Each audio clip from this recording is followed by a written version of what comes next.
What's up, guys? It is your boy Disarray back in this thing again. Anyway, judging by the title of this video, you can all assume that the Wheel of Name AI generated music stuff is going to be a staple series on my channel because I think the last video did pretty good and it was pretty fun, so why not do it again? If you don't know how this works already, I did a pretty in-depth explanation in the first episode, so you guys can go check that out and, get up to speed. But just a little brief reminder for everybody else. Basically, we spin the wheel and then we head over to the AI, ask it some core elements of the genre that we get, and then make a song with it. I just want to make this little disclaimer as well, because I had some people DM me after the first episode and say things like, oh, well, you didn't stick to exactly what the AI said that you should be doing. I know. The AI is more of something to build a guideline for myself and not really something to tell me exactly how to make the song. If I wanted an AI to just make the song for me, I'd just use a music creating AI. But I want to make the song. I just want the AI to give me some input on what I should do. So, yeah. All right. I guess with that being said, let's go ahead and get the second official spin in.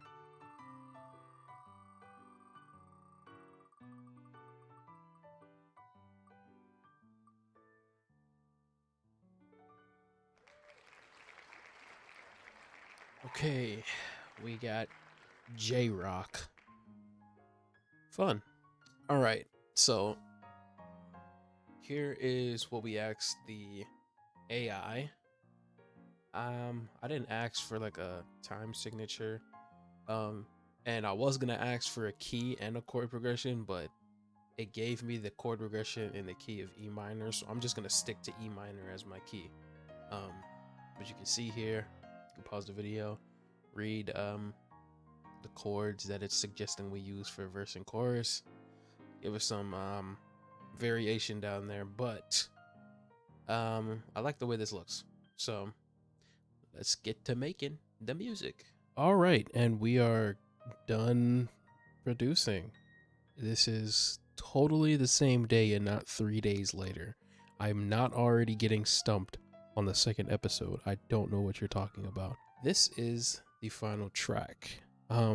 Just as a disclaimer, this kind of turned into J indie rock and not really J rock. Reason being is because anime intro is something that I think about when I think about J rock, and that's its own genre on the wheel already. So I kind of wanted to go with something different. Now, how different did I go?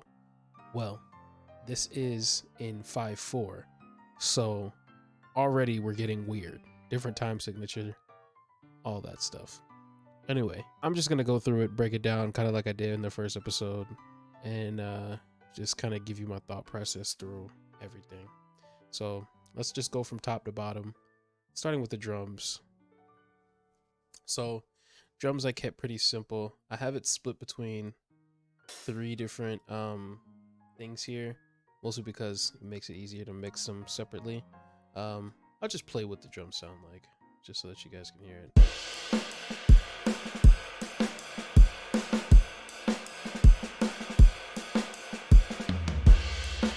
So, if you notice that kick sounds really kicky, it's actually not a drum kit kick. It is, it's a kit kick.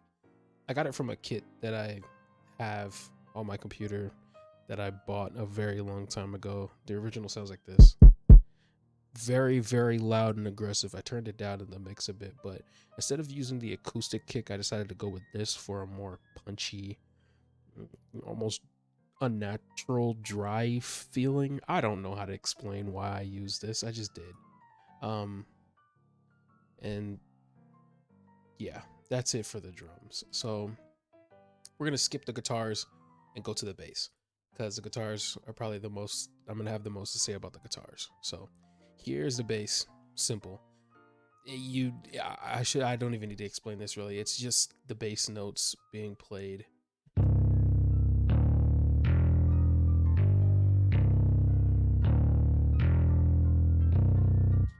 Just the bass notes, and it's literally that for the entire thing. That's the bass.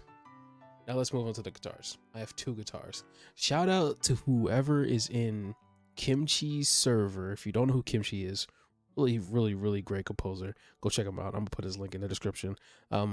But whoever, I posted something like this before in his server, and somebody gave me the idea of having 2 guitars play the same thing with slight variations in between both of them. And I've been using that ever since that person told me to, because it fills up so much space in the background. So let's go with guitar 1 first. You're gonna hear it's panned to one side and the other one's panned to the other side. It just, I don't know why, but it fills in that room. But basically what's going on here is it's the chords that the bot gave me. I just arpeggiated it and changed up the rhythm because the bot gave me a chord progression for 4/4, and this is 5/4, so I had to change it up a little bit in order to make it work. But this is what guitar 1 sounds like.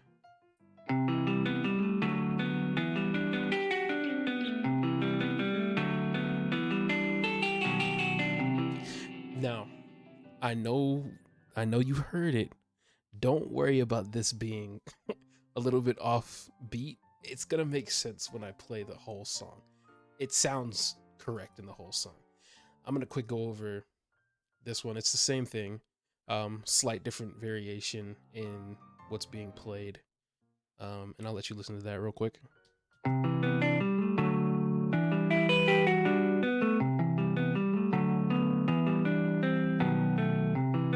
So that's that. There's a little breakdown section. I'll let you listen to the breakdown section. Basically, it's just the same chords being played, just with a different rhythm, just to give a different vibe for the next section of the song.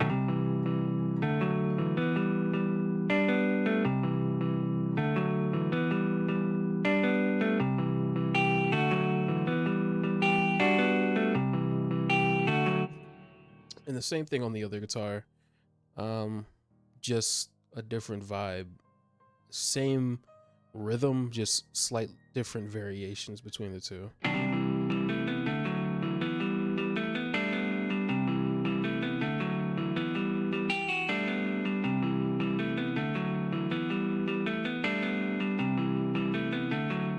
So you can hear the variations between the two. It's nothing huge, and that's the beauty about it. Is if you're doing this, if you ever want to try this with your guitars, you don't have to do crazy variations between the two. You know, find a core progression or core sound that you like with one guitar. No, duplicate that guitar. Maybe find a different guitar patch. Plug in whatever you did on the first guitar into the second one, and just tweak it just a little bit. Just the smallest tweak, I promise you, will make a difference, and it will sound great. Now, part 2, I did the typical J thing where you have the same like chord progression, but you just move it up 2 steps, and that's pretty much what I did here at the end for part 2.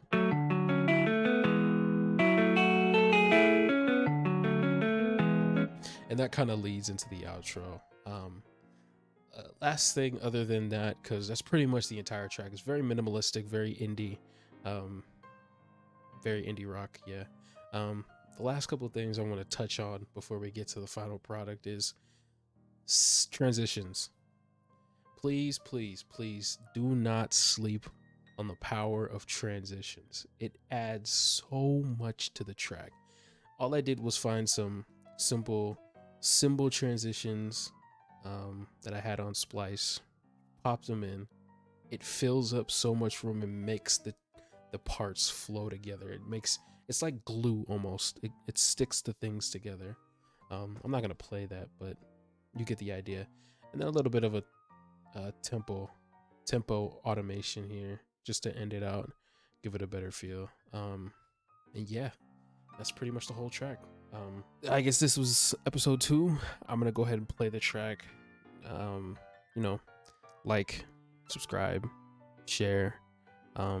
If if the videos keep doing well, I'm just gonna keep making these wheel things. Also, in the comments, please put down some genres you want to see me try, and I will add them to the wheel, because I've been looking at the wheel.